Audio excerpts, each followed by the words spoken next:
why I know I need to do this video. I don't want to.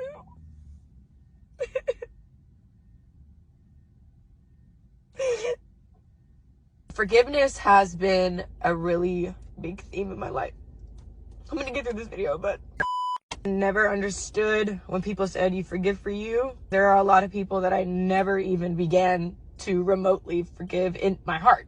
Like Brittany to Brittany, in private, still holding on to resentment. What was so hard about forgiveness for me was, it seems like everybody just moves on with their life. And then here you are, emotionally, you felt like you just did 2 tours in Afghanistan. Arm blown off, forever changed by the events that happened to you. There's an acceptance part too, where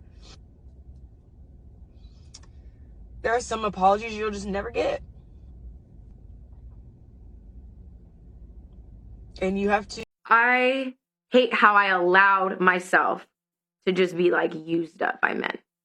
And that came from a lack of self-worth. I did not understand my value that I was born with. I didn't. And I gave, again, people look at sex differently, but sex is spiritual unification. At the end of the day, I don't care how you spin it. It's spiritual. For women. Okay, Yeah, for women. whatever. Yeah. Okay, fine, for women. It's spiritual unification.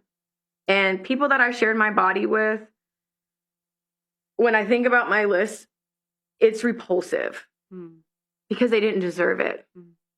But that was an outcome of me discounting my worth. And it's disgusting. I hate even having that spiritual tie in any type of way. But yeah, I would absolutely change sexually how I move around. And not even necessarily because of like the societal outcome. It's more so from my self-worth. Like, how it makes you like feel. Yeah, it doesn't feel good knowing that you gave a sacred part of you to a man that looked at sex with you as taking a piss. That's not fulfilling. It's disgusting to think about. And I feel like I've beat myself up every single day for my decisions. And what people say about me online holds no candle to what I've told myself on a daily basis. Like, I've been called worse by better, and that better being me. First of all, hi. As a former loud and proud man hater, here are 5 things that have changed the game for me. Number 1, I realized I didn't hate men. I hated the way I allowed myself to be mistreated by men. Big difference, right? You are not a victim. You are a participant. And when you point the finger, you miss out on the opportunity to grow. Number 2, I stopped saying I didn't need a man. Because if I want a relationship with a man, then I need one, right? Okay, that's that on that. 3, you can't be that serious about getting picked if you're not in the gym at least 3 times a week. You don't even take care of yourself, so how would you expect someone to take care of you?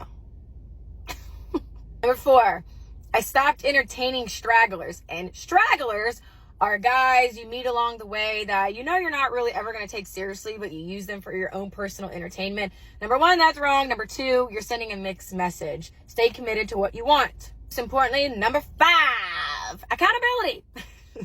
Ooh. I analyzed my behavior and what parts of me resonated with these men I deemed problematic. I'm here to tell you that the call is coming from inside the house, and it's time to pick up. First of all, hi. People are so quick to say, if you were smart, you could have. If I were you, I would have. If you were me, you'd be no different than you are now, which is utterly forgettable, just in my body. The average person is below average. So although we're all capable of change, most rarely do. That is why change is so alarming to people. It's unheard of. People aren't willing to go the distance, to put in the work, to believe in themselves. You cannot dwell on decisions you've made. I have tried a multitude of things at the buffet of life, and I will not apologize for it. I don't do apology tours. I know what I like and what I don't like, what's good for me and what's not, and where I want to go moving forward.